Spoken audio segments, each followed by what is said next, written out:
କରତାଳି ସହ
안녕하십니까.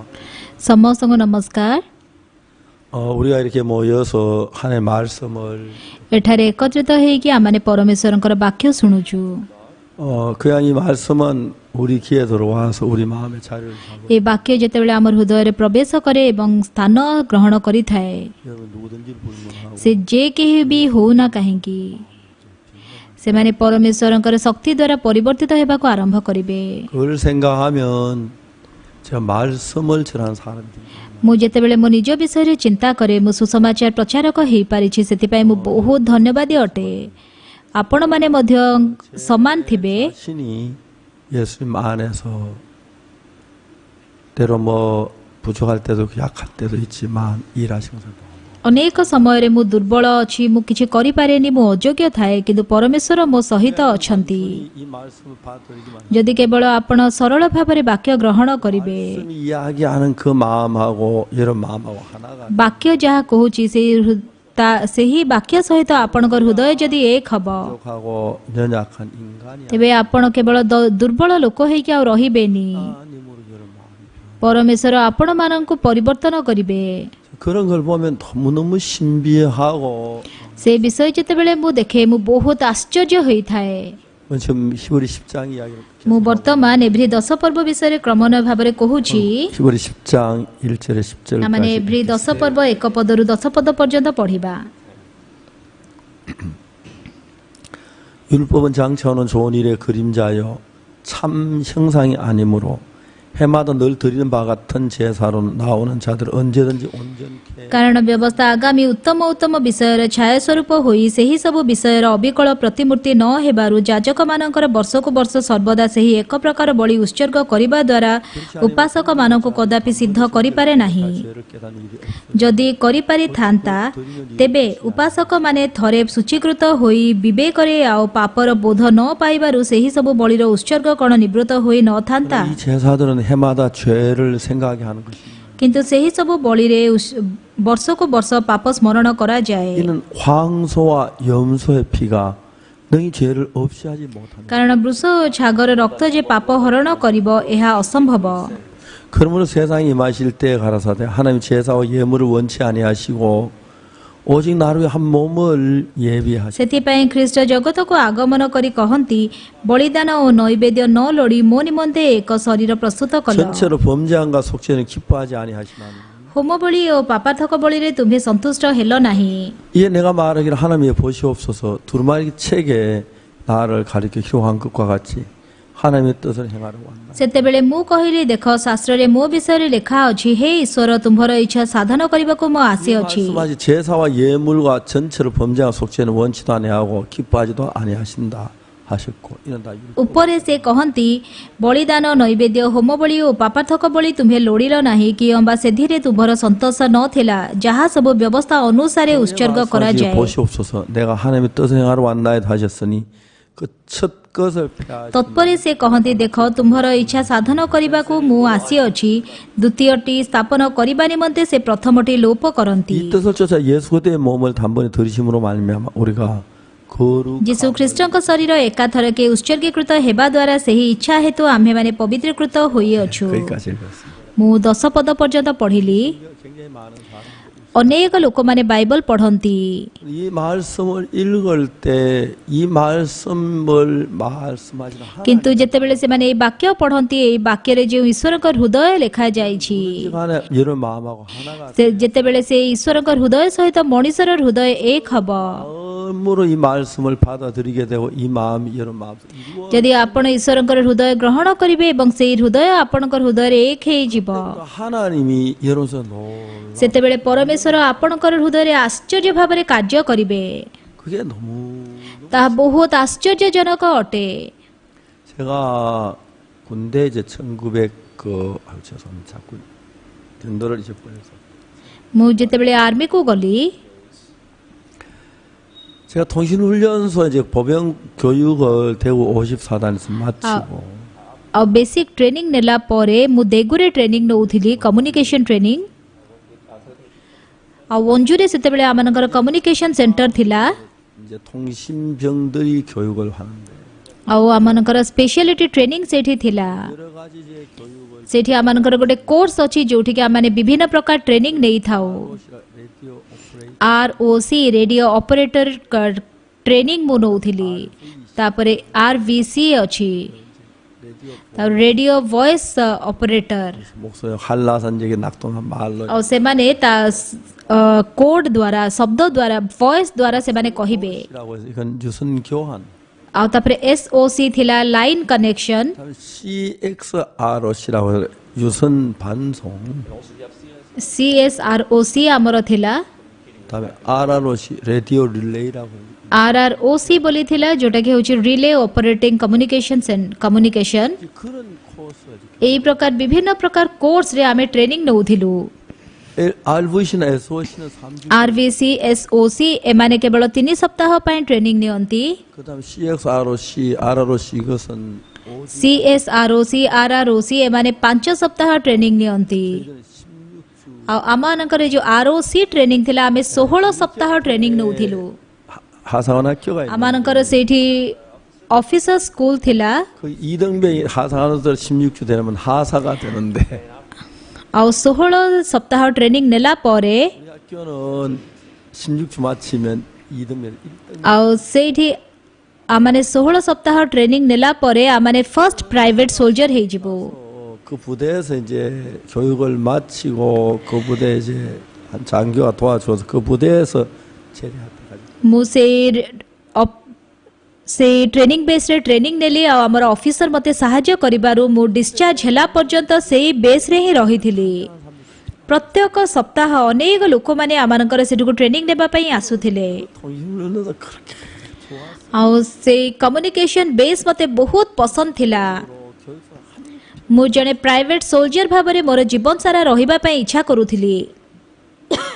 그러나 이제 교육을 마치고 이제 교육계에서 이제 교수부에서 이제 고시 담당을 맡. ମୁଁ ଟ୍ରେନିଂ ନେଇ ସାରିଲା ପରେ ମୁଁ ସେଠି ଗୋଟେ ଏକ୍ଜାମିନେସନ୍ ଦେଲି। 고시과가 하는 일은 이제 시험 이제 출제는 장교들이 내고 시험 치르고 ଆଉ ଅଫିସର୍ସ ମାନେ ସେମାନେ ଆମମାନଙ୍କର ଟ୍ରେନିଂ ପରେ ଆମର ଏକ୍ଜାମ ସେମାନେ ଦେଖିବେ।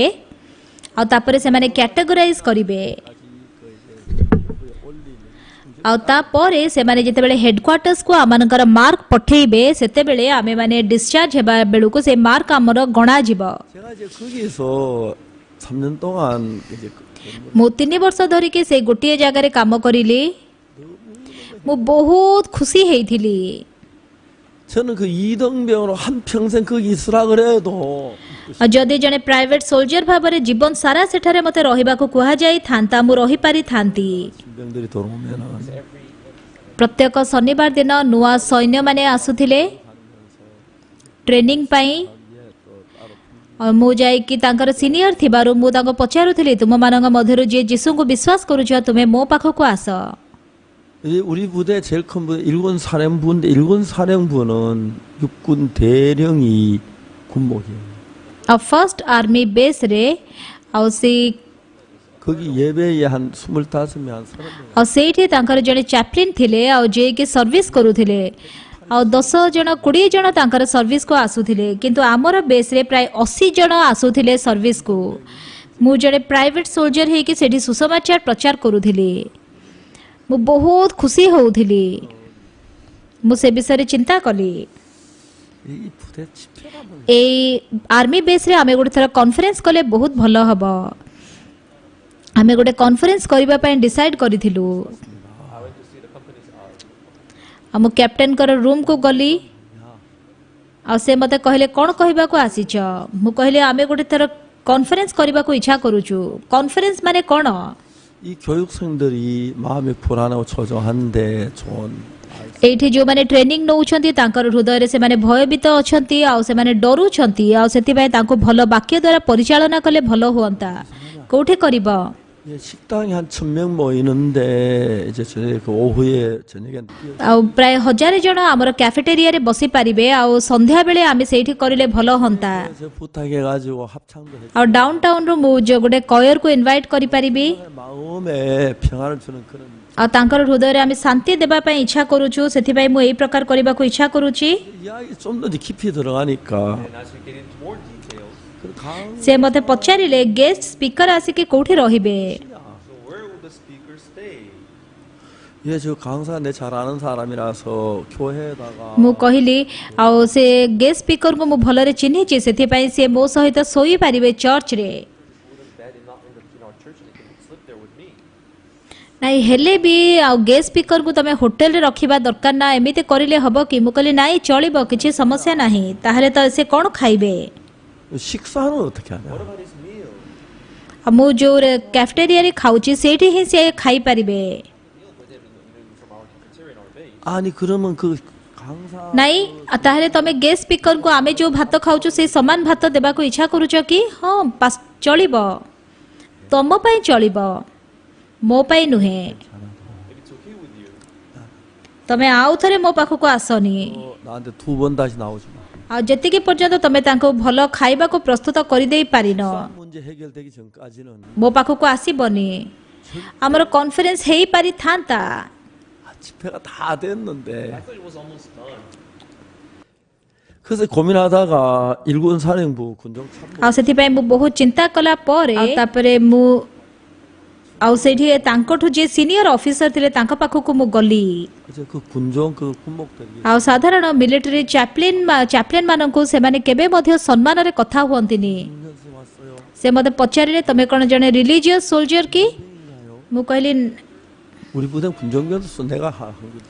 ମୁଁ ସେମିତି ନଥିଲି କିନ୍ତୁ ମୁଁ ହଁ ବୋଲି କହିଲି ଆଉ ତାପରେ ମୁଁ ମୋର ପରିସ୍ଥିତି ବିଷୟରେ କହିଲି 그랬어요. I explained my situation. 아, 중대장 말씀을 ଆଉ ସେ କହିଲେ ହଉ ଠିକ୍ ଅଛି ମୁଁ ତାଙ୍କୁ କଲ୍ କରିବି 이번에 이제 그 ଆଉ ମୁଁ ଯାହାଙ୍କୁ ଭେଟିବାକୁ ଯାଇଥିଲି ସିଏ କ୍ୟାପ୍ଟେନ୍ ଥିଲେ ଆଉ ତାପରେ ଇଏ ତାଙ୍କଠୁ ତଳୁଆ ଅଫିସର ଥିଲେ 중대장이십니까?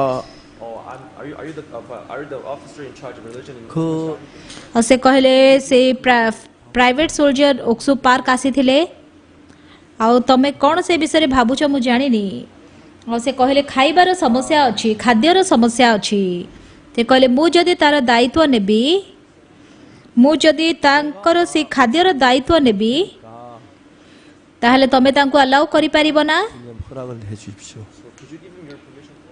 ଆଉ ଯେହେତୁ କି ସେ ଜଣେ ହାୟର ଅଫିସରଙ୍କ ଠାରୁ ଏଇ ପ୍ରକାର କଥା ଶୁଣିଥିଲେ ସେଥିପାଇଁ ସେ ମନା କରିପାରିଲେନି 그래 이제 그분이 저들 이제 목사님 강사하고 ଆଉ ସେଇଦିନ ସେ ଗେଷ୍ଟ ସ୍ପିକର ପାଷ୍ଟରକୁ ଆଉ ମୋତେ ତାଙ୍କ ଘରକୁ ଇନଭାଇଟ୍ କରିଥିଲେ ଖାଇବା ପାଇଁ ଆଉ ଯଦିବା ସେ ଜଣେ ମେଜର ଥିଲେ ଯଦିବା ଏତେ ବଡ଼ ଅଫିସର ଥିଲେ କିନ୍ତୁ ବହୁତ ଦୟନୀୟ ତାଙ୍କ ଘର ଦେଖାଯାଉଥିଲା He wasn't that rich. His house was so shabby too. 그 나중에 이제 그분이 ତାପରେ ମୁଁ ଶୁଣିଲି ନ୍ୟୁୟର୍କରେ ସେ ପାଷ୍ଟର ଭାବରେ କାର୍ଯ୍ୟ କରୁଛନ୍ତି Later, I heard that he is doing his ministry.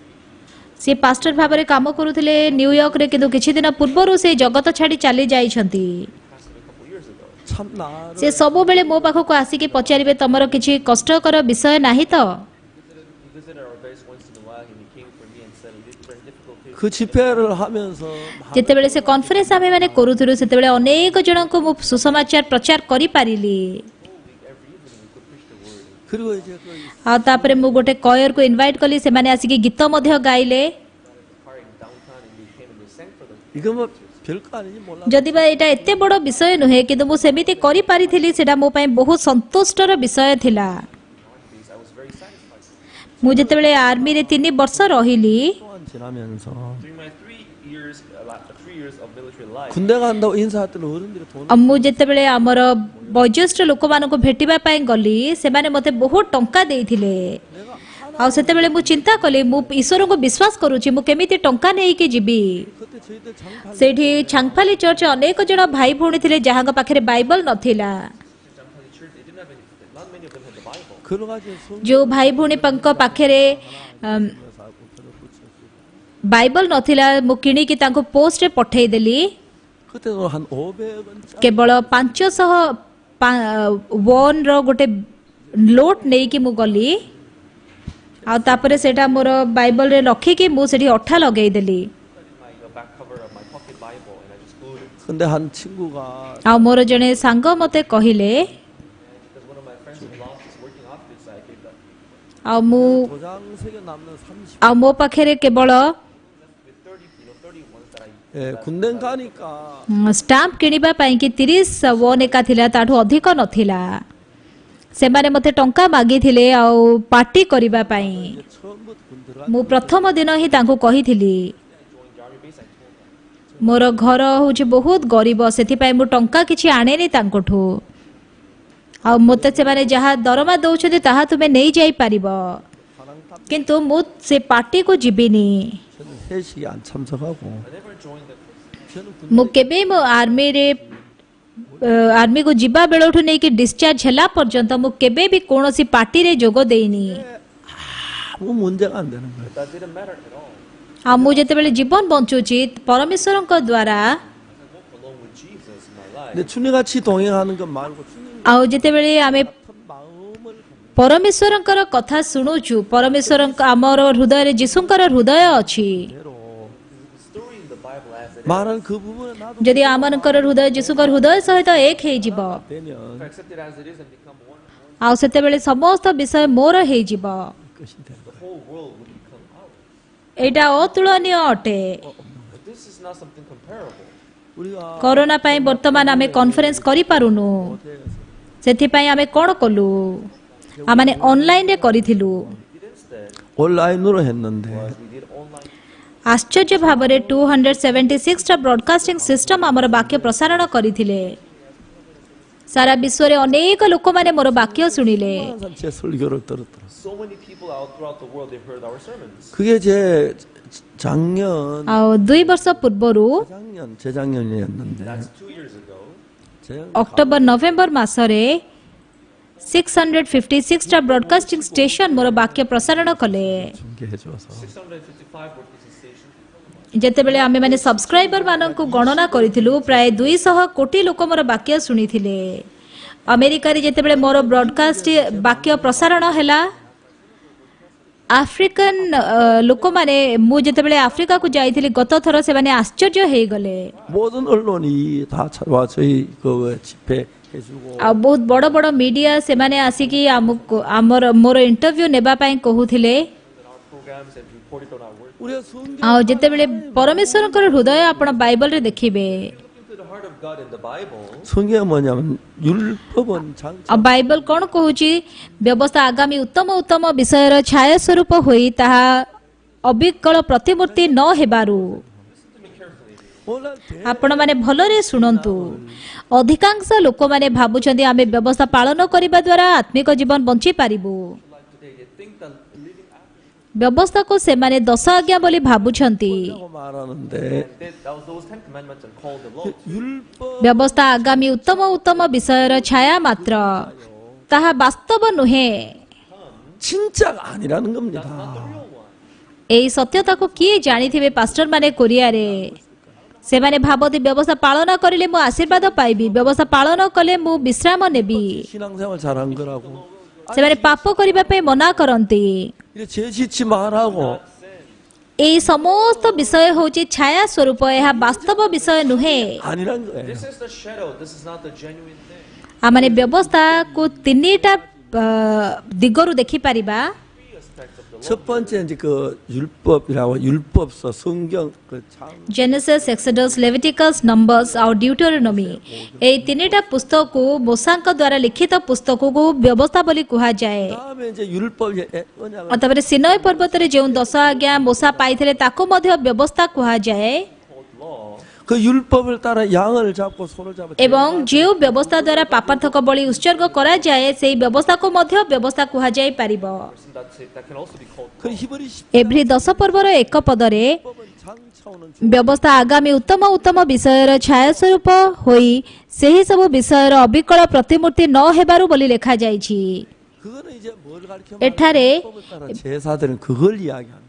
ଆଉ ବ୍ୟବସ୍ଥା ହେଉଛି ସେହି ବ୍ୟବସ୍ଥା ବିଷୟରେ ଲେଖାଯାଇଛି ଯେଉଁ ବ୍ୟବସ୍ଥା ଦ୍ୱାରା ସେମାନେ ପାପାର୍ଥକ ବଳି ଉତ୍ସର୍ଗ କରୁଛନ୍ତି। 하고 양을 잡고 소를 잡아 속죄 제사들이 이것은 ସେମାନେ ଯେଉଁ ପାପାର୍ଥକ ବଳି ଉତ୍ସର୍ଗ କରୁଛନ୍ତି ଏଠାରେ ତାହା ବାସ୍ତବ ବିଷୟ ନୁହେଁ, ତାହା ହେଉଛି ଛାୟା ମାତ୍ର। wood for the offering for the sin. That's not real one. That's a shadow. 그 구약 시대 참 많은 ପୁରାତନ ନିୟମରେ 사람들이 ଯେତେବେଳେ 죄를 ଲୋକମାନେ ପାପ କରନ୍ତି ସେତେବେଳେ ସେମାନେ ବୃଷ କିମ୍ବା ଛାଗ ମାରିକି ପାପାର୍ଥକ ବଳି ଉତ୍ସର୍ଗ କରିଥାନ୍ତି। For the offering for sin. 그거는 참이 아니다. ତାହା ବାସ୍ତବ ବିଷୟ ନୁହେଁ, ତାହା ଛାୟା ମାତ୍ର। 그럼 이 성경 이것이 참이 아니다 그림자다 이 이야기를 ଆଉ ଲୋକମାନେ ଭାବନ୍ତି ଏହା ଛାୟା ମାତ୍ର, ତାହା ବାସ୍ତବ ବିଷୟ ନୁହେଁ। ସେ ବିଷୟ ନ ପଢିକି ଯଦି ସେମାନେ ସେମିତି ଖାଲି ପଢନ୍ତି ତେବେ ସେମାନେ ଭାବିବେ ତେବେ ପାପା ବୃଷ ଆଉ ଛାଗ ଦ୍ୱାରା ଆମେ ପାପାର୍ଥକ ବଳି ଉତ୍ସର୍ଗ କରିପାରିବୁ। My sin will be forgiven. 자 여러분 분명히 성경 Bible ଅତି ସ୍ପଷ୍ଟ ଭାବରେ କ'ଣ କହେ? 진짜입니까 그림자입니까? ବାଇବଲ ହେଉଛି ସତ ନା ତାହା ଛାୟା ସ୍ୱରୂପ? Shadow. 그림자예요. ତାହା ହେଉଛି ଛାୟା ସ୍ୱରୂପ। 그렇기 때문에 이건 그림자가 죄를 사할 수 있어요. ସେଥିପାଇଁ ଗୋଟେ ଛାୟା କ'ଣ ବ୍ୟବସ୍ଥା ପାଳନ କରିପାରିବ? 자꾸 손을 잡 제사드리는 그게 제가 진짜 ଆଉ ସେ ଛାୟା କ'ଣ ଗୋଟେ ପାପ କ୍ଷମା କରିପାରିବ? 근데 사람들은 그걸 କିନ୍ତୁ ଲୋକମାନେ ସେ ସତ୍ୟତା ଜାଣିପାରୁନାହାନ୍ତି। ସେଥିପାଇଁ ଏଭ୍ରି ପୁସ୍ତକରେ 장차 오는 좋은 일의 그림 ଆଗାମୀ ଉତ୍ତମ ଉତ୍ତମ ବିଷୟର ଛାୟା ସ୍ୱରୂପ ହୋଇ 양을 잡아 제사를 드리고 소를 잡아 제사를 드리고 뭐 염소를 잡아 제사를 이거 ଛେଳିକୁ ସେମାନେ ପାପାର୍ଥକ ବଳି ଭାବରେ ମେଷକୁ ଗୋବତ୍ସକୁ ପାପାର୍ଥକ ବଳି ଭାବରେ ଉତ୍ସର୍ଗ କରୁଛନ୍ତି। 하면은 예수님이 오셔서 ତାହା ହେଉଛି ଛାୟା ସ୍ୱରୂପ। କିନ୍ତୁ କାହାର ଛାୟା ସ୍ୱରୂପ? ଯୀଶୁ ଖ୍ରୀଷ୍ଟ ଆସିବେ ଏବଂ ଜଗତକୁ ଏବଂ କ୍ରୁଶରେ କୃଷାର୍ପିତ ହେଇକି ନିଜର ରକ୍ତ ଦେବେ। At the cross and washing our sins. 근데 여러분 사람은 아무 생각 율법을 지키고 하면 କିନ୍ତୁ ଲୋକମାନେ ସାଧାରଣତଃ ଭାବନ୍ତି ଆମେ ଯଦି ବ୍ୟବସ୍ଥା ପାଳନ କରିବୁ ଆଶୀର୍ବାଦ ପାଇବୁ। 율법은 그 모두 다 장차 올 예수 그리스도의 그림자 ଆଉ ବ୍ୟବସ୍ଥା କହୁଛି ବାଇବଲ କହୁଛି ବ୍ୟବସ୍ଥା ହେଉଛି ଆଗାମୀ ଉତ୍ତମ ଉତ୍ତମ ବିଷୟର ଛାୟା ସ୍ୱରୂପ। 2 ପଦରେ କ'ଣ ଲେଖାଯାଇଛି? 그렇지 아니하면 ଯଦି ହୋଇପାରିଥାନ୍ତା, 이 그림자가 ଯଦି ତାହା ବ୍ୟବସ୍ଥା ହୋଇନଥାନ୍ତା, ଯଦି ଏହା ପ୍ରକୃତ ବିଷୟ ହୋଇଥାନ୍ତା 성령 자들 단번에 정결 죄를 깨닫는 일이 없어 어찌 ତେବେ ଉପାସକମାନେ ଥରେ ସୂଚୀକୃତ ହୋଇ ବିବେକରେ ଆଉ ପାପର ବୋଧ ନ ପାଇବାରୁ ସେହି ସବୁ ବଳିର ଉତ୍ସର୍ଗ କ'ଣ ନିବୃତ୍ତ ହୋଇନଥାନ୍ତା? ସେମାନେ ମେଷକୁ ବଧ କରୁଛନ୍ତି, ଅଫରିଂ ଦଉଛନ୍ତି। ଯୀଶୁ ଖ୍ରୀଷ୍ଟ ଯେତେବେଳେ କୃଷାର୍ପିତ ହେବେ ଆମର ସବୁ ପାପ ସେ କ୍ଷମା କରିଅଛନ୍ତି। 진짜 우리 죄를 사해 ଆଉ ଯଦି ସେ ଈଶ୍ୱରଙ୍କ ମେଷ ଶାବକ ଆମର ପାପ କ୍ଷମା କରିଛନ୍ତି 죄다 끝내 ତେବେ ଏକାଥରକେ ଆମମାନଙ୍କର ସମସ୍ତ ପାପ ଚିରକାଳ ନିମନ୍ତେ କ୍ଷମା ହୋଇଅଛି। ଆଉ ଯଦି ଗୋଟେ ଥରକର ପାପ କ୍ଷମା ହୋଇଅଛି ତେବେ ବାରମ୍ବାର ସେମାନେ କାହିଁକି ବଳି ଉତ୍ସର୍ଗ କରୁଛନ୍ତି? 이 제사들 해마다 죄를 생각 କିନ୍ତୁ ସେହି ସବୁ ବଳିରେ ବର୍ଷକୁ ବର୍ଷ ପାପ ସ୍ମରଣ କରାଯାଏ। Every year. ତାପରେ 4 ପଦ 4절 Verse 4. 이는 황소와 염소 피가 କାରଣ ବୃଷ ଓ ଛାଗର ରକ୍ତ ଯେ ପାପ ହରଣ କରିବ ନାହିଁ ଏହା ଅସମ୍ଭବ। 양을 잡아 제사 드리고 소를 잡아 제사 염소 뭐 어린 양 잡아 제사 이건 ସେମାନେ ମେଷ ଛାଗି ଗୋବତ୍ସ ଦ୍ୱାରା ପାପାର୍ଥକ ବଳି ଉତ୍ସର୍ଗ କରୁଛନ୍ତି। 예수님이 하나님의 어린 양으로 오셔서 우리 죄를 위해 십자가에 못 박혀 죽으심으로 우리 죄가 사해지는 그것을 그림자로 ଆଉ ଏହା ହେଉଛି ଯୀଶୁ ଖ୍ରୀଷ୍ଟଙ୍କର ପ୍ରତିଛବି।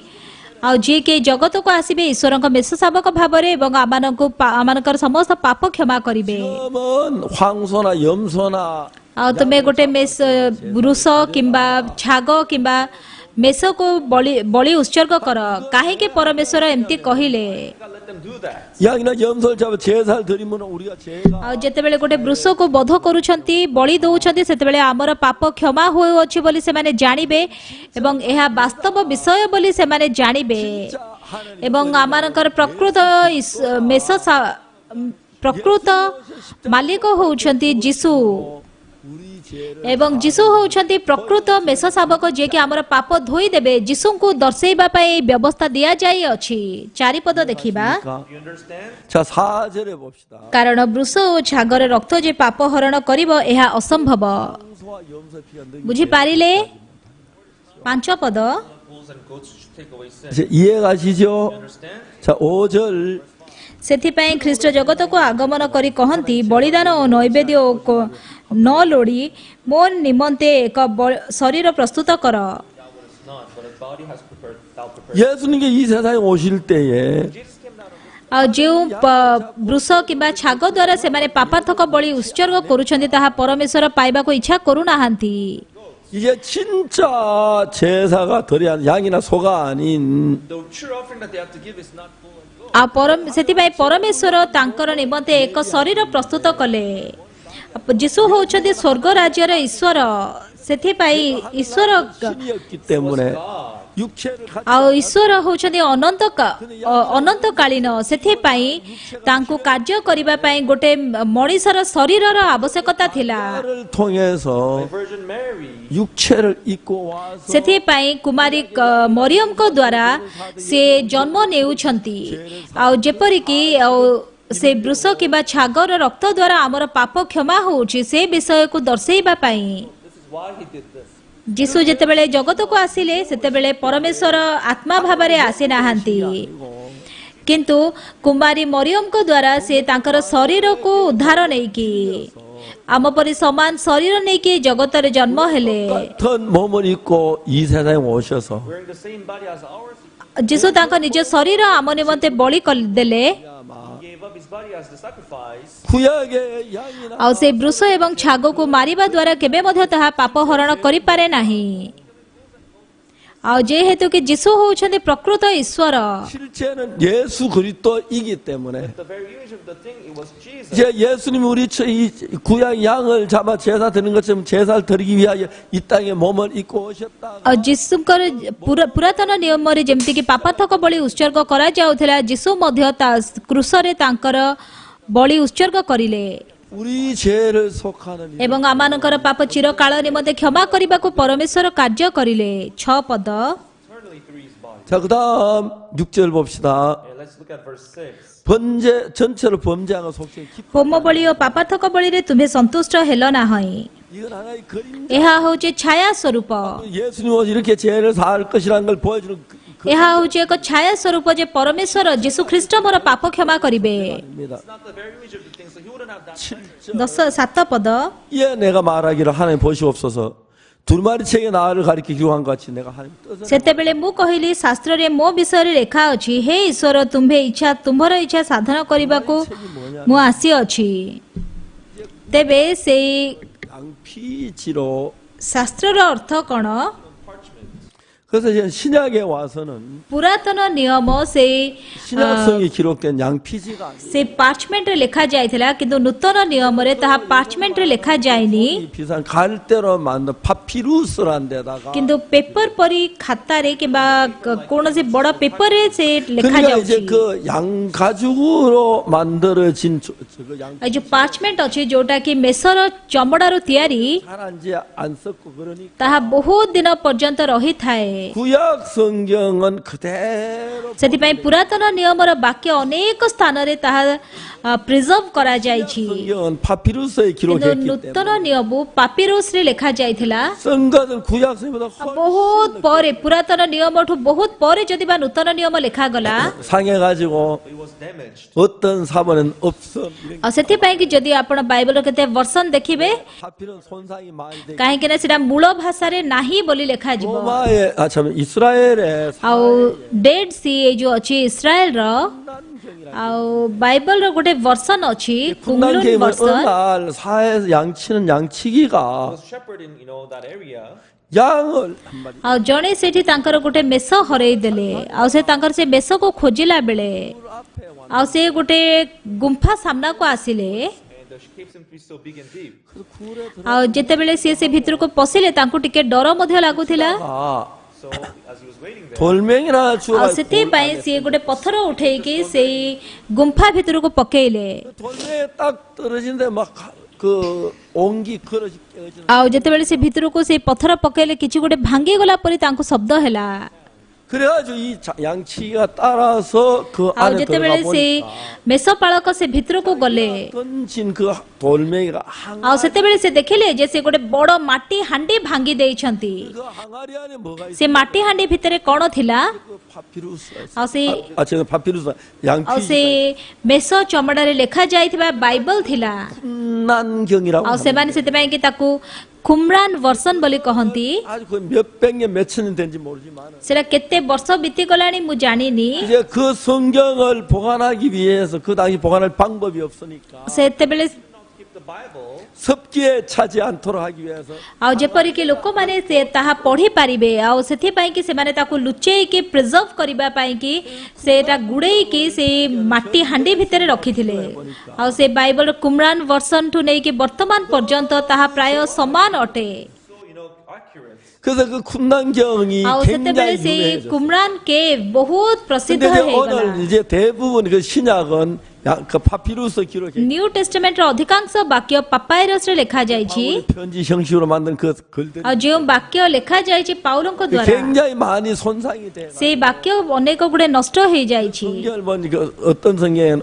어떤 경에는 없음. ଆଉ ସେଥିପାଇଁ କି ମୂଳ ଭାଷାରେ ନାହିଁ ମୂଳ ଭାଷାରେ ସେପରି ନୁହେଁ ବୋଲି ଲେଖାଯାଇଛି 그다음에 또 다른 사본에는 이렇게 기록돼 있어. ଆଉ ଅନ୍ୟ କପିରେ ଏମିତି ଲେଖାଯାଇଛି 그것이 이제 정확한 ଏଇଟା 거예요. ହଉଛି ବହୁତ ସ୍ପଷ୍ଟ 군난경이 나온 뒤에 우리 가진 성경이 얼마나 정확하다는 사실을 많은 ଆଉ 사람들이 କୁମ୍ରାନରୁ ସେଇ ସ୍କ୍ରିପ୍ଟ ପାଇଲା ପରେ ସେମାନେ ଜାଣିପାରିଲେ ଯେ ବାଇବଲ କେତେ ପରିମାଣରେ ସତ 이 탄생 지금부터 2000년 전이. ଯୀଶୁ 2000 ବର୍ଷ ପୂର୍ବେ ଜନ୍ମ ହେଇଥିଲେ 그래야 이제 모세 이런 그 수천 ବର୍ତ୍ତମାନ ଅନେକ ହଜାର ହଜାର ବର୍ଷ ପୂର୍ବର ବିଷୟ ଆମେମାନେ କଥାବାର୍ତ୍ତା ହଉଛୁ 이제 아담이 태어난 연수를 BC 4004년이라고. 4004 BC ରେ ଆଦମ ଜନ୍ମ ହେଇଥିଲା ବୋଲି ଲୋକମାନେ କହନ୍ତି 4004년. 예. 4004 BC. 이제 4년인데 그리고 이제 그 BC 4004년에다가 4400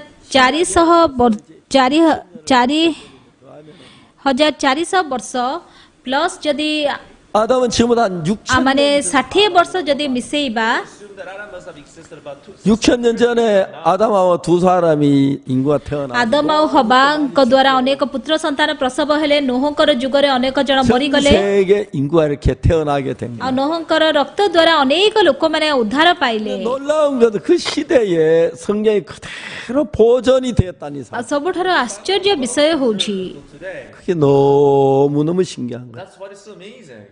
이제 여러분 요즘 이제 사람들이 잘못 킹 제임스 버전 그런. ଆଉ ସାଧାରଣତଃ ଲୋକମାନେ ବାଇବଲ ଜେମ୍ସ ଭର୍ସନ କହନ୍ତି 어떤 사람들은 킹 제임스 버전의 존책이 뭐 개혁 성경 책도 아니라고 ଆଉ 하는 କେତେ 사람들이 ଲୋକମାନେ ଅଛନ୍ତି 진짜 ସେ କିଙ୍ଗ 몰랐어요. ଜେମ୍ସ ଭର୍ସନ ଖାଲି ପଢନ୍ତି ଅନ୍ୟ ବାଇବଲ ଗୁଡାକୁ ସେମାନେ ବାକ୍ୟ ବି ନୁହଁ ବୋଲି କହିଥାନ୍ତି 여러분 한국어 성경 이거 난 정말 사랑하는. ଆଉ ମତେ କୋରିଆନ ବାଇବଲ ବହୁତ ପସନ୍ଦ 저는 제일 영어 잘 못하잖아요. I'm not good at Korean. 근데 이제 때때로 제가 저 참가 영어 ଆଉ ମୁଁ ଯେତେବେଳେ ଇଂଲିଶ ବାଇବଲ ପଢିଥାଏ 영어 성경하고 କୋରିଆନ ବାଇବଲ ଆଉ ଇଂଲିଶ ବାଇବଲ ସହିତ ଆପଣ ତୁଳନା କରିପାରିବେନି କାହିଁକି 왜 그러냐면은 Why? Because 영어는 이제 그 한국은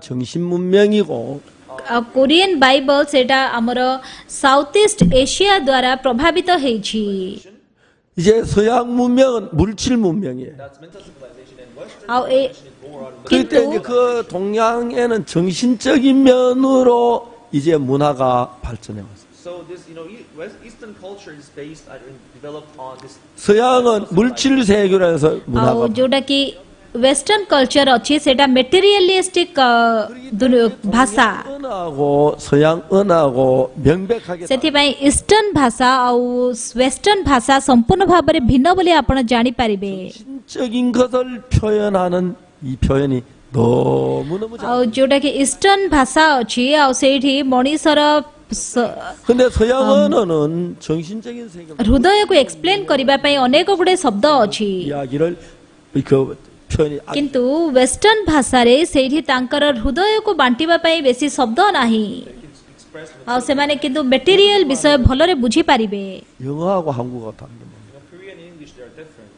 영어는 뭐가 죽으면 죽었다. ଆଉ କୋରିଆନ ଭାଷା ଇଂଲିଶରେ ଭାଷାରେ ୱେଷ୍ଟର୍ଣ୍ଣ ଭାଷାରେ ସେମାନେ କିଏ ମରିଗଲେ ମରିଗଲା କହିବେ ଡାଏଡ୍ ବୋଲି କହିବେ What is really so 개가 죽어도 କିନ୍ତୁ ଦୁଃଖର ବିଷୟ ହେଉଛି କୁକୁର ମରିଗଲେ ଦ ଡଗ୍ ଡାଏଡ୍ 독이 다 이거 개가 독이니까.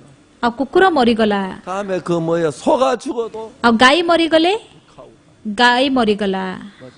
말이 죽어도 ଆଉ ଘୋଡ଼ା ମରିଗଲେ ଘୋଡ଼ା ମରିଗଲା 아버지가 죽어도 ବାପା ମରିଗଲେ 다이. ବାପା ମରିଗଲେ ସେମାନେ ଏମିତି କୁହନ୍ତି କିନ୍ତୁ କୋରିଆରେ ସେମିତି ନୁହେଁ ଆଉ ସେମାନେ ହୃଦୟର ବିଷୟରେ କଥା ହୋଇଥାନ୍ତି 죽었다 그래. ଆଉ term die when they refer 말이 죽어도 죽었다. ଆଉ ଘୋଡ଼ା ମରିଗଲେ 돼지가 죽어도 죽었다. ଘୁଷୁରୀ ମରିଗଲେ 근데 이제 개가 죽었는데 죽었다. ସେମାନେ କହନ୍ତି କୁକୁର ମରିଗଲେ ମରିଗଲା ବୋଲି କହନ୍ତି 아버지가 돌아가. ଘୋଡ଼ା ମରିଗଲା ବୋଲି କହିଲେ ସେମାନେ ଘୋଡ଼ା ମରିଗଲେ ବୋଲି କହନ୍ତି କିନ୍ତୁ ଯେତେବେଳେ ବାପାଙ୍କ ବିଷୟରେ କହନ୍ତି ଆଉ ସେମାନେ ତାଙ୍କର ବାପାଙ୍କୁ ଆଉ କୁକୁରକୁ ସମାନ ବୋଲି କରିପାରିବେନି ବାପା ମରିଗଲେ ଏମିତି କୋରିଆନ ମାନେ କେବେ କହିବେନି 개하고 ଆଉ ଯଦି ବାପା ହଉଛନ୍ତି କୁକୁର ଠାରୁ ଭିନ୍ନ 것을 가지고 그냥 죽었다가 아니라 존경하는 말을 ସେଥିପାଇଁ ବାପାଙ୍କର ମୃତ୍ୟୁକୁ ସେମାନେ ସମ୍ମାନ ଦେବା ନିମନ୍ତେ 하는 말이 나오죠.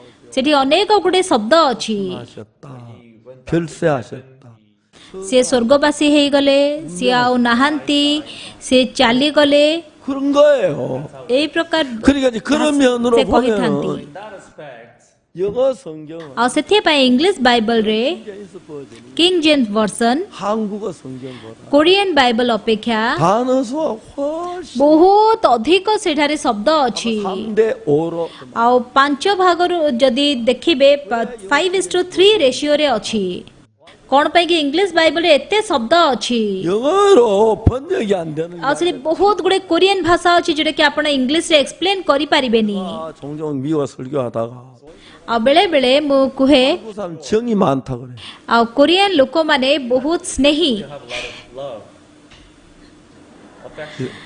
정이 많다는 게 ଆଉ ଇଂଲିଶରେ ସେ କଣ ଟ୍ରାନ୍ସଲେଟ କଲେ ତାଙ୍କର ପ୍ରେମ ବହୁତ ଅଛି ପ୍ରେମ ଆଉ ସ୍ନେହ ଭିତରେ ପାର୍ଥକ୍ୟ ଅଛି ବହୁତ ପାର୍ଥକ୍ୟ ଅଛି Difference of heaven and the earth. 사랑이란 단어는 있는데 ପ୍ରେମ ବୋଲି ଶବ୍ଦ ଅଛି 정이란 단어는 없- ସ୍ନେହ ବୋଲି ଶବ୍ଦ ନାହିଁ ଇଂଲିଶରେ They're very 해서 못 ସିଏ ଏବେ ଟ୍ରାନ୍ସଲେଟ କରିପାରୁନାହାନ୍ତି 그런 게 없어요. କୋରିଆନ ଭାଷା ଇଂଲିଶ ଭାଷାରେ ସେମିତି ନାହିଁ 탕자 이야기 ଆଉ ଯେତେବେଳେ ମୁଁ ଅପବୟ ପୁତ୍ର ବିଷୟରେ କହେ 알기 위해서 ଆଉ ଭଲରେ ବୁଝିବା ପାଇଁ 이걸 읽어보는데 ମୁଁ ଇଂଲିଶ ଭର୍ସନ ପଢିଲି 한국어 탕자하고 영어 탕자 ଆଉ କୋରିଆନ ଭାଷାରେ ଯେଉଁ ଅପବୟ ପୁତ୍ର ଅଛି ଇଂଲିଶ ବାଇବଲରେ ଅପବୟ ପୁତ୍ର ସେମାନେ ସ୍ୱର୍ଗ ଆଉ ପୃଥିବୀ ଭିତରେ ଯେତିକି ଦୂରତା ସେତିକି ତାଙ୍କର ଦୂରତା ଅଛି when I read, you know that ଆଉ କୋରିଆନ ବାଇବଲର ଏଇ ଯୋଉ 진짜 언어가 마음의 세계 좋아. ଅପବୟ ପୁତ୍ର ଅଛି ସେଇ କାହାଣୀ ବହୁତ ସୁଆଦିଆ 제가 킹제임스 ଆମେମାନେ ହୃଦୟର ଜଗତ ବିଷୟରେ ବିସ୍ତୃତ ଭାବରେ ବ୍ୟାଖ୍ୟା କରିପାରିବା 버전을 300개.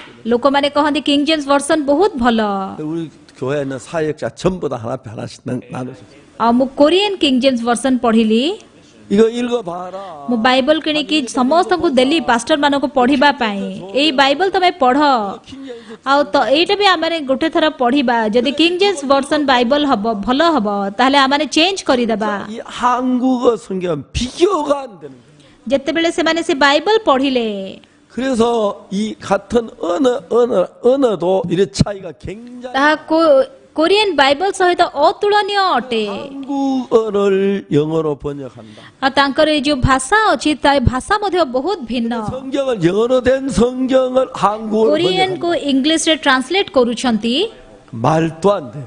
thou say that 말도 안 돼. କିନ୍ତୁ ଇଂଲିଶ ବାଇବଲ କୋରିଆନରେ ଟ୍ରାନ୍ସଲେଟ କରୁଛନ୍ତି ସେଟା ଅସମ୍ଭବ 많은 사람 날 ଅସମ୍ଭବ 보고 왜 마귀의 종 ଆଉ ଯଦି ସେମିତି ଟ୍ରାନ୍ସଲେଟ କରିବେ ସେଟା ବାଇବଲ ମଧ୍ୟ ହବନି ଆଉ ଲୋକମାନେ କହୁଛନ୍ତି ତମେ କଣ ପାଇଁ ଶୈତାନର ବାକ୍ୟ ଧରିକି ପଢୁଛ ବାଇବଲ 르세리언 사람이 있어요. ରସଲ ବୋଲି ଜଣେ ବ୍ୟକ୍ତି ଅଛନ୍ତି ନ୍ୟୁୟର୍କରେ 이제 그 사람이 그 책을 썼는데 ସିଏ ଜଣେ ବହି ଲେଖିଛନ୍ତି 이제 저 뭐야 킹 제임스 버전 ସେ 좋다. କହିଲେ କିଙ୍ଗ ଜେମ୍ସ ଭର୍ସନ ହଉଛି ବହୁତ ଭଲ ମୁଁ କହିଲି ଠିକ ଅଛି 다른 영어 ହଁ 책에 ଅନ୍ୟ ଇଂଲିଶ ବାଇବଲ ତୁଳନାରେ ଭଲ ହେଇଥିବ 비하면 କିନ୍ତୁ କୋରିଆନ ବାଇବଲ ତୁଳନାରେ ନୁହେଁ 진짜 ସତରେ କୋରିଆନ ବାଇବଲ ହଉଛି ବହୁତ ଭଲ 제가 이렇게 설교를 잘할 수 ମୁଁ କାହିଁକି ଏତେ ଭଲରେ ପ୍ରଚାର କରିପାରୁଛି 제가 영어 잘하는 ମୁଁ ଯଦି ବା ଇଂଲିଶ ଭଲରେ କହିପାରୁନି 성경 해서 이렇게 좋지. 영어 성경 이렇게 ଆଉ ମୁଁ ଯଦି ଇଂଲିଶରେ ଇଂଲିଶ ବାଇବଲ ପଢିକି ଏଇ ପ୍ରକାର ପ୍ରଚାର କରିବି ମୁଁ ପାରିବିନି 한국 성경을 볼 수. ମୁଁ କୋରିଆରେ ଜନ୍ମ ହେଇକି କୋରିଆନ ବାଇବଲ ପଢି ପାରୁଛି 제가 종종 미국 가서 설교하면 내 설교를 영어로 ମୁଁ 통역. ଯେତେବେଳେ ଆମେରିକାକୁ ଯାଏ ସେମାନେ ଆମେରିକାନ ଭାଷାରେ ଇଂଲିଶରେ ମୋର ଟ୍ରାନ୍ସଲେସନ କରିପାରନ୍ତିନି 진짜 뭐 정이 많. ସାଧାରଣତଃ ତାଙ୍କର ସେମାନେ ବହୁତ ସ୍ନେହୀ 그러니까 한국 ଏମିତି କହିଲେ ସେମାନେ କହିପାରନ୍ତିନି 단어가 ଆଉ ମୃତ୍ୟୁ ବୋଲି ଯେଉଁ ଶବ୍ଦ ଅଛି ସେ ମୃତ୍ୟୁ ପାଇଁ ଅନେକ ଗୁଡେ ଶବ୍ଦ ଅଛି 아버지 죽었을 때 죽었다는 거라고 돌아가셨다. ବାପା ସ୍ୱର୍ଗବାସୀ ହେଇଗଲେ ବାପା ଚାଲିଗଲେ 소천하. ବାପା ଆଉ ନାହାନ୍ତି 내가 죽었다. କୁକୁର ମରିଗଲା 그좀 나쁜 놈 죽었다. ଆଉ ଯଦି ଦୁଷ୍ଟ ଲୋକ ଗୋଟେ କିଏ ମରିଯାଇଛି ତାକୁ କହିପାରିବେ ମରିଗଲା ବୋଲି 홀로 갔다. ସେ ମରିଗଲେ 밥숟가락 나왔다. He dropped his spoon. 황천 갔다. ଭଲ ହେଲା ସିଏ ମରିଗଲା ଏମିତି କହନ୍ତି 그러니까 이제 표현이 다 다르. ଆଉ ସେଥିପାଇଁ କି ଭିନ୍ନ ଭାବରେ ସେମାନେ ଏକ୍ସପ୍ଲେନ କରନ୍ତି 미국 말하면 죽었다고. କିନ୍ତୁ ଇଂଲିଶରେ କେବଳ ଗୋଟେ ଶବ୍ଦ ଅଛି ମରିଗଲା ଡେଡ୍ 한국에서는 아버지가 죽으셨는데 କିନ୍ତୁ କୋରିଆରେ ଯେତେବେଳେ ବାପା ଚାଲି ଯାଇଛନ୍ତି ବୋଲି କୁହାଯାଉଛି 돌아가실 때 개하고 같이 ତେବେ ତମେ କେମିତି ଗୋଟେ କୁକୁର ସହିତ ତାଙ୍କୁ କହିପାରିବ ସେ କୁକୁର ପରି ସେ ମରିଗଲେ ବୋଲି 양이 죽었다 가지. ଆଉ ମେଣ୍ଢା ମରିଗଲେ ତମେ କହିବ ମରିଗଲା କିନ୍ତୁ ବାପା ମରିଗଲେ କେମିତି କହୁଛ ତମେ ବାପା ମରିଗଲେ ବାପାଙ୍କ ପାଇଁ କେମିତି ଏଇ ପ୍ରକାର ଶବ୍ଦ ବ୍ୟବହାର କରିପାରୁଛ 돌아가신 예를 표현하기 좀 부족해요. ଏଇ ପ୍ରକାର ଭାବରେ ସେଠାରେ ପାର୍ଥକ୍ୟ ଅଛି 그렇게 ଯଦି ଆପଣ ବାଇବଲ ପଢିବେ 근데 성경을 읽어 들어가 ଯଦି ବା ସେଠି ଲାଙ୍ଗୁଏଜ ଡିଫରେନ୍ସ ଅଛି 그런 언어 차이는 있긴 하지만 ଯଦି ପାପ କହିବା ଭିତରେ ଆପଣ ପ୍ରବେଶ କରିବେ 이런 부분에 들어가 보면 Without the forgiveness of sin, 하나님이 우리에게 ପରମେଶ୍ୱର ଆମମାନଙ୍କୁ ବ୍ୟବସ୍ଥା ଦେଲେ ପରମେଶ୍ୱର କାହିଁକି ବ୍ୟବସ୍ଥା ଦେଲେ 법을 준 이유는 왜 줬냐면은 ଆଗକୁ ଯୀଶୁ ଖ୍ରୀଷ୍ଟ ଆସିବେ ଏବଂ ଆମମାନଙ୍କର ପାପ ନିମନ୍ତେ କ୍ରୁଶରେ କୃଷାର୍ପିତ ହେବେ ସେ ବିଷୟ ଦେଖେଇବା ନିମନ୍ତେ ପରମେଶ୍ୱର ଆମମାନଙ୍କୁ ବ୍ୟବସ୍ଥା ଦେଲେ ଏବଂ ସେହି 그림자를 ପ୍ରତିମୂର୍ତ୍ତି ଅନୁସାରେ ଆମମାନଙ୍କର ପାପ ଯୀଶୁ କ୍ଷମା କରିଅଛନ୍ତି 제 신약에 와 실제 ଆଉ ଯୀଶୁ ଆମର ପାପ କ୍ଷମା କରିବା ନିମନ୍ତେ ଆସିଲେ 예수님이 오신 거예요. Jesus had come. 이해가십니까? You understand? 그 예수 그 구약 ପୁରାତନ ନିୟମରେ ବୃଷ କିମ୍ବା ଛାଗର ରକ୍ତ ଦ୍ୱାରା ସେ ପାପ ଚିରକାଳ ନିମନ୍ତେ କ୍ଷମା ହେଇପାରୁ ନଥିଲା ଆଉ ଯଦି ଆମମାନଙ୍କର ପାପ ଯଦି ନିଆଯାଇ ପାରିଥାନ୍ତା ତେବେ ଯୀଶୁ କାହିଁକି ଆସିଲେ 뭐 하려고 예수님 ଆଉ ଯେହେତୁ କି ସେଇ ମେଷ ଏବଂ ବୃଷ ଦ୍ୱାରା ଆମର ପାପ କ୍ଷମା ହେଇପାରିବନି Our sins were not 그러니 예수님이 ଆଉ 오셔서 ସେଥିପାଇଁ 우리 କି 죄를 ଆଉ ଯୀଶୁ ଖ୍ରୀଷ୍ଟ ଆମର ପାପ କ୍ଷମା କରିବାକୁ ଆସିବେ ବୋଲି କହିକି ସେ ବିଷୟ ଦେଖେଇବା ପାଇଁ ପରମେଶ୍ୱର ବ୍ୟବସ୍ଥା ଦେଲେ 어느 날 제가 ଗୋଟେ ଏଥର ଆଶ୍ଚର୍ଯ୍ୟଜନକ ସତ୍ୟତା ମୁଁ ଜାଣିପାରିଲି 놀라운 사실 ଯୀଶୁ ଖ୍ରୀଷ୍ଟ କ୍ରୁଶରେ କୃଷାର୍ପିତ ହେବା ପୂର୍ବରୁ 예수님 십자가에 못 박히죠. ଯୀଶୁ ଜନ୍ମ ହେଲେ 이제 예수님이 ଯୀଶୁ ବେଥଲେହେମରେ ଜନ୍ମ ହଉଛନ୍ତି 그래서 이제 그 베들레헴에 태어나셔서 헤로왕이 죽이라고 ଆଉ ଯେତେବେଳେ ତାଙ୍କ ଦେଶରେ his family evacuated to Egypt when 헤롯이 ଆଉ ତାପରେ ସେ ମିଶର ଦେଶକୁ ଚାଲି ଯାଇଥିଲେ ଆଉ ହେରୋଦ ମରିଗଲା ପରେ ସେମାନେ ପୁଣି ଆଉଥରେ ସେଇ ନାଜାରିତକୁ ଫେରି ଆସିଲେ 갈릴리 나사렛으로 갔어요. they went to Nazareth of Galilee. 근데 예수님 나사렛에서 활동을 하시다가 이제 그 30살 되셔서 이제 일을 시작하실 때 And Jesus was in Nazareth, but when he turned to 30, began his work. 마태복음 3장에 In 보면은 Matthew chapter 3, 너무 놀라운 이야기가 있어요. it says something amazing there. 자, 여러분 마태복음 3장을 잠깐 찾아봅시다. ଆଉ ଯୀଶୁଙ୍କୁ ଯୀଶୁ ଯେତେବେଳେ ନାଜାରିତରେ ବଢିଲେ ଆଉ ଯେତେବେଳେ ସିଏ ତାଙ୍କର ମିନିଷ୍ଟ୍ରି ଆରମ୍ଭ କରିବାକୁ ଯାଉଥିଲେ ମାଥ୍ୟୁ 3 ପର୍ବ ପଢନ୍ତୁ ସେଠି ଆଶ୍ଚର୍ଯ୍ୟ ବିଷୟ ଲେଖାଯାଇଛି ମାଥ୍ୟୁ 3 ପର୍ବ ଖୋଲିବା 마태복음 3장 ମାଥ୍ୟୁ 3 ପର୍ବର 13 ପଦ 지금까지 예수님 그 갈릴리 호수 그쪽에서 이제 그 활동을 하시다가 ଆଉ ବର୍ତ୍ତମାନ ପର୍ଯ୍ୟନ୍ତ ଯୀଶୁ ଆଉ କେବଳ ଗାଲିଲି ପାଖରେ ଥିଲେ 3장 13절에 ମାଥ୍ୟୁ 3 ପର୍ବର 13 ପଦ 예수께서 갈릴리로서 요단강에를 요한에게 세례를 ସେତେବେଳେ ଯୀଶୁ ଯୋହନଙ୍କ ଦ୍ୱାରା ବାପ୍ତିଜିତ ହେବା ନିମନ୍ତେ ଗାଲିଲିରୁ ଜର୍ଦ୍ଦନକୁ ଆସିଲେ। 그러니까 예수님이 이 땅에 오셔서 뭐 이 땅 이제 그 보통 그 사생활 공생활 이제 복음을 시작할 때 제일 먼저 갈릴리 바로 요단강에 오셔서 세례 요한에게 세례를 받은 ଯୀଶୁ ଯେତେବେଳେ ତାଙ୍କର ମିନିଷ୍ଟ୍ରି ଆରମ୍ଭ କରିବା ପାଇଁ ଯାଉଛନ୍ତି ସର୍ବପ୍ରଥମେ ସିଏ ଗାଲିଲିରୁ ଆସୁଛନ୍ତି ଜର୍ଦ୍ଦନ ନଦୀ ପାଖକୁ 14 ପଦ। 내가 당신에게 세례를 받아 당신 କିନ୍ତୁ ଯୋହନ ତାହାଙ୍କୁ ନିବାରଣ କରିବାକୁ ଚେଷ୍ଟା କରି କହିଲେ ଆପଣଙ୍କ ଦ୍ୱାରା ବାପ୍ତିଜିତ ହେବା ମୁହର ପ୍ରୟୋଜନ ଆଉ ଆପଣ ମୋ ନିକଟକୁ ଆସୁଅଛନ୍ତି।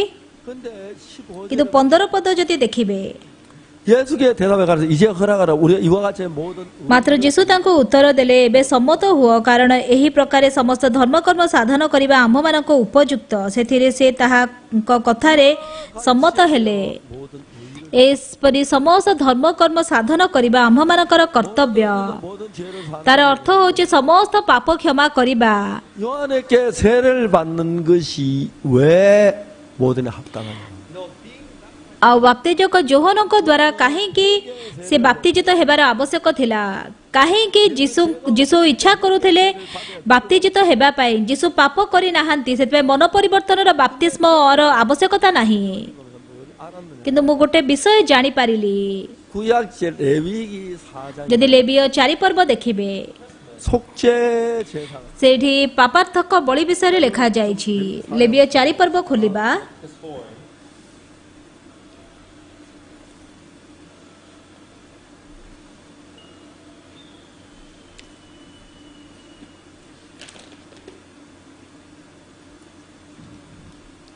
사장에 ଲେବିୟ 4 ପର୍ବ 여기 보면은 사장에 그 속죄제 여러 가지가 ସେଠାରେ ବିଭିନ୍ନ ପ୍ରକାର ପାପାର୍ଥକ ବଳି ଅଛି। 3절에 기름 제사장이 죄를 지었을 때 ଆଉ 3 ପଦରେ ଯାଜକମାନେ ପାପ କରିଥିଲେ ସେମାନଙ୍କର ପାପର କ୍ଷମା ନିମନ୍ତେ ପାପାର୍ଥକ ବଳି 이제 죽어야 제물이 수송아지인데 ଆଉ ସେମାନଙ୍କର ପାପର କ୍ଷମା ପାଇଁ ସେମାନଙ୍କୁ ଗୋଟେ ବଳଦର ଆବଶ୍ୟକ।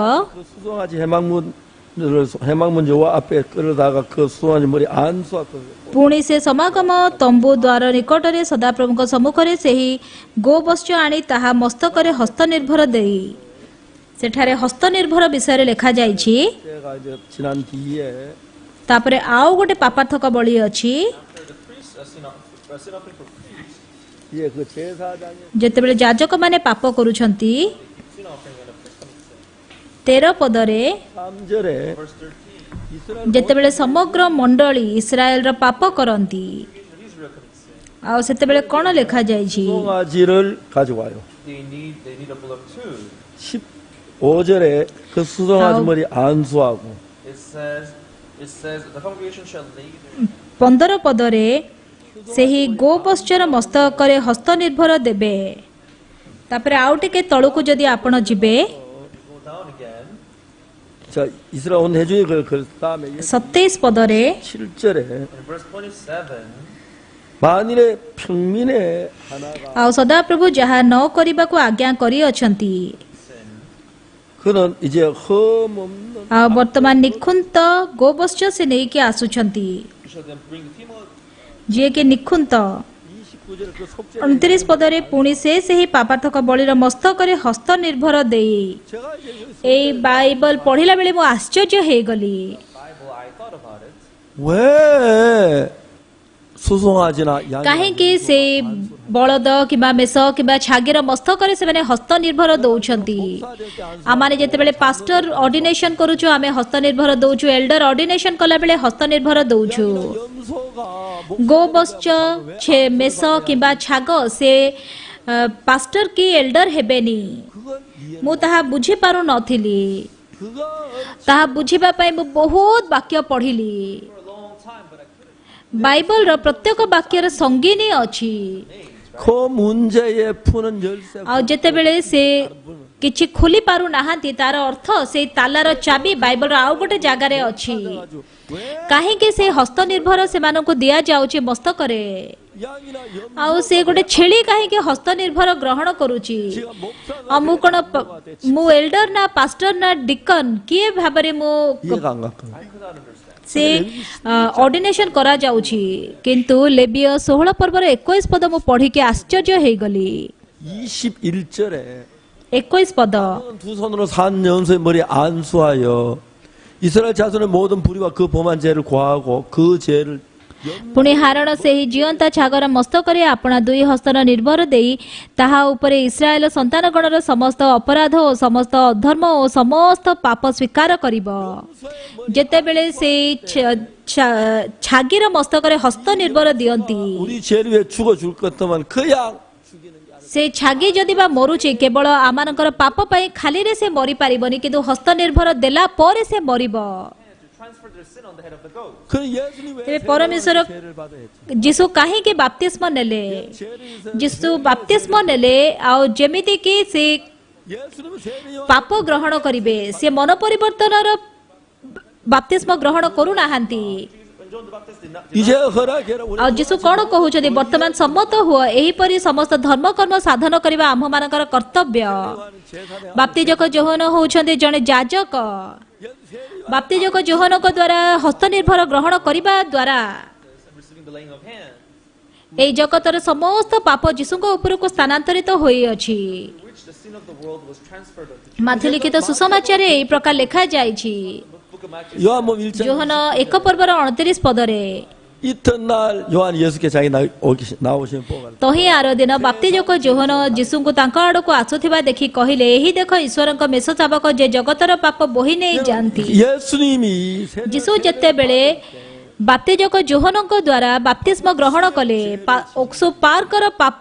ଗ୍ରହଣ ନେଲେ କିମ୍ ସାମୁଏଲର ପାପ ଖାଲି ଗ୍ରହଣ କଲେ ତାହା ନୁହେଁ 온 세상에 କିନ୍ତୁ ଏହି ଜଗତର ସମସ୍ତ ପାପ ଯୀଶୁଙ୍କ ଉପରକୁ ସ୍ଥାନାନ୍ତରିତ ହୋଇଅଛି The sin of the whole world was transferred. 그래서 이제 그 다음 날 ତହିଁ ଆର ଦିନ ଯେତେବେଳେ ଯୀଶୁଙ୍କୁ ବାପ୍ତିଜକ ଯୋହନ ଦେଖୁଛନ୍ତି ଯୋହନ ଲିଖିତ ସୁସମାଚାରରେ ଏହିପରି ଲେଖାଯାଇଛି ଏହି ଦେଖ ଈଶ୍ୱରଙ୍କ ମେଷ ଶାବକ ଯେ ଜଗତର ପାପ ବୋହି ନେଇ ଯାଆନ୍ତି 이제 구약에는 양이나 ସେମାନେ ପୂର୍ବରୁ ମେଷ ଏବଂ ବୃଷ ଏବଂ ଛାଗ ଦ୍ୱାରା ପାପାଥକ ବଳି ଉତ୍ସର୍ଗ କରୁଥିଲେ 그 제사는 예수님이 오셔 죽을 것을 모형으로 ଏବଂ ସେ ବର୍ତ୍ତମାନ ଯୀଶୁ ଖ୍ରୀଷ୍ଟ ଆଗକୁ ଆସିବେ ତାଙ୍କର ଆଗମନ ବିଷୟରେ ଏହା ଛାୟା ମାତ୍ର It wasn't the lamb or the goat that which took 예수 그리스도 ଯୀଶୁଙ୍କର ମୃତ୍ୟୁ ଦ୍ୱାରା ପାପ କ୍ଷମା ହେଲା Jesus that our sin 그냥 죽어서 우리 죄를 넘겨 세례요한 안수함으로 넘겨 받아 ଆଉ ଯେତେବେଳେ ବାପ୍ତିଜକ ଯୋହନଙ୍କର ବାପ୍ତିସ୍ମ ଆମେମାନେ ଦେଖିବା ଯୀଶୁଙ୍କର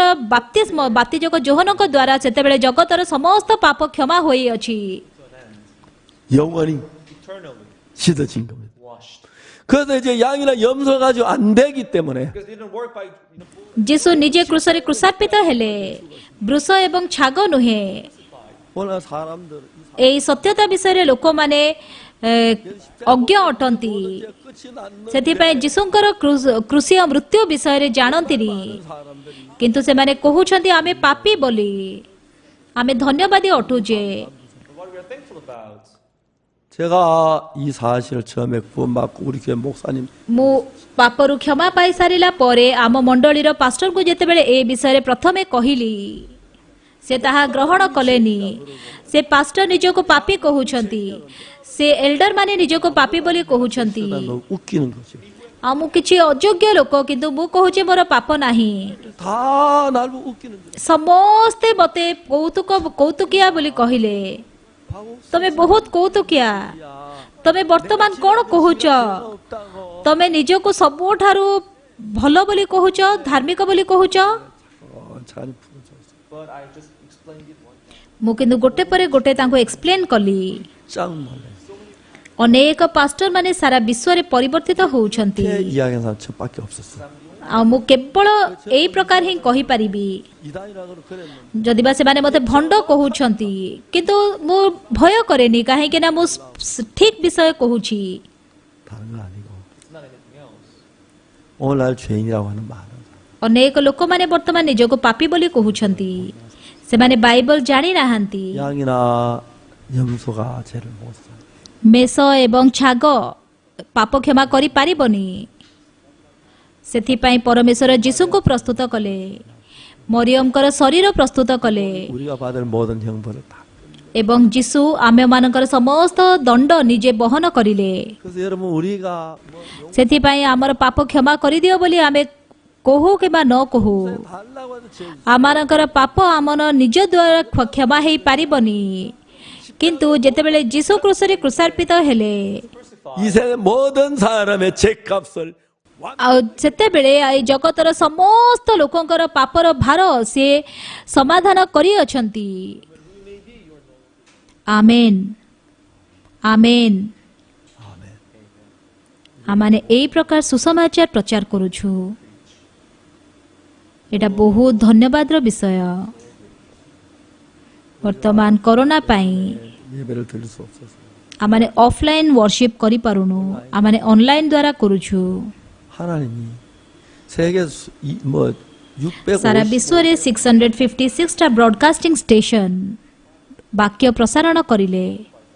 특히 제가 브라질에 ବ୍ରାଜିଲର ରିଡ୍ ବ୍ରେସିଲ ବୋଲି କହିକି ବ୍ରଡକାଷ୍ଟିଂ ଷ୍ଟେସନ ସେମାନେ ମୋର ଗୋଟେ ଡକ୍ୟୁମେଣ୍ଟାରୀ ତିଆରି କଲେ। 장이 ଆଉ ସେମାନେ ଯେତେବେଳକୁ ଦେଖିଲେ କମେଣ୍ଟ, ସେମାନେ ଆଶ୍ଚର୍ଯ୍ୟ ହେଇଗଲେ। 제가 영상으로 브라질 해 ସେମାନେ ଯେତେବେଳେ ମୋର ଇଣ୍ଟରଭ୍ୟୁ ନେଇଥିଲେ ଭିଡିଓ ଦ୍ୱାରା, ସେମାନେ ଆଶ୍ଚର୍ଯ୍ୟ ହେଲେ। 정말 ଆମେମାନେ ମୂର୍ଖ ଲୋକ ଥିଲୁ, କିନ୍ତୁ ବାଇବଲ 우리가 명백하게 씻어졌다. 오늘만 ବର୍ତ୍ତମାନ ଅନେକ ଲୋକମାନେ ସେମାନେ ଯଦି ବା କହୁଛନ୍ତି ଯୀଶୁ ଆମର ପାପ ନେଇଯାଇଛନ୍ତି, କିନ୍ତୁ ସେମାନେ ନିଜକୁ ପାପୀ ବୋଲି କହୁଛନ୍ତି। 성경을 ସେମାନେ ବାଇବଲ ଜାଣିନାହାନ୍ତି। ସେଥିପାଇଁ 복음을 전하면서 ପରମେଶ୍ୱର ଆନନ୍ଦିତ ଅଟନ୍ତି ଏହି ସୁସମାଚାର ନିମନ୍ତେ। ସାରା ବିଶ୍ୱରେ ସୁସମାଚାର ପ୍ରଚାର କରିବାକୁ ଈଶ୍ୱର ଆମ ପଥ ଖୋଲି ଦେଇ ଅଛନ୍ତି। 우리는 이 ଆଉ ସେଥିପାଇଁ ଏହି ସୁସମାଚାର ଦ୍ୱାରା ମୁଁ ପାପରୁ କ୍ଷମା ପାଇଛି। ଆପଣ କ'ଣ ବିଶ୍ୱାସ କରୁଛନ୍ତି କି? ଗୋବତ୍ସ ଏବଂ ଛାଗିର ରକ୍ତ ଦ୍ୱାରା ନୁହେଁ, ଈଶ୍ୱରଙ୍କର ମେଷ ଶାବକ ଯୀଶୁ ଖ୍ରୀଷ୍ଟଙ୍କର ରକ୍ତ ଦ୍ୱାରା ଆମମାନଙ୍କର ସମସ୍ତ ପାପ କ୍ଷମା ହୋଇଅଛି। ଆସନ୍ତୁ ପ୍ରାର୍ଥନା କରିବା। ଆମମାନଙ୍କର ପବିତ୍ର ପିତା ପରମେଶ୍ୱର, 예수님의 ଯୀଶୁଙ୍କର ରକ୍ତ କେବେ ମଧ୍ୟ ମୂଲ୍ୟହୀନ ହେଇନି। 모든 죄에서 건져주셨습니다. ଆଉ ସେଥିପାଇଁ ଆମେ ପରମେଶ୍ୱରଙ୍କ ନାମକୁ ହାଲେଲୁୟା ବୋଲି ଗୌରବାନ୍ୱିତ କରୁଅଛୁ। ଏହି ପ୍ରକାର ବାକ୍ୟ ପ୍ରଚାର କରିବା ପାଇଁ ତୁମେ ଆମକୁ ସାହାଯ୍ୟ କରିଛ। ଅନେକ ଲୋକମାନେ ବର୍ତ୍ତମାନ କହୁଛନ୍ତି ବାଇବଲ ଧରିକି ଆମେ ଯୀଶୁଙ୍କୁ ବିଶ୍ୱାସ କରୁଛୁ, କିନ୍ତୁ ସେମାନେ ନିଜକୁ ପାପୀ ବୋଲି କହୁଛନ୍ତି।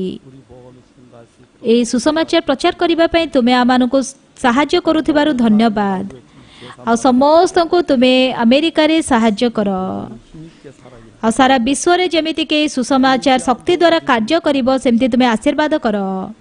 ଯୀଶୁଙ୍କ ନାମରେ ପ୍ରାର୍ଥନା କଲି, ଆମେନ୍। 아멘. ସମସ୍ତଙ୍କୁ ବହୁତ 여러분 대단히 ଧନ୍ୟବାଦ। 감사합니다.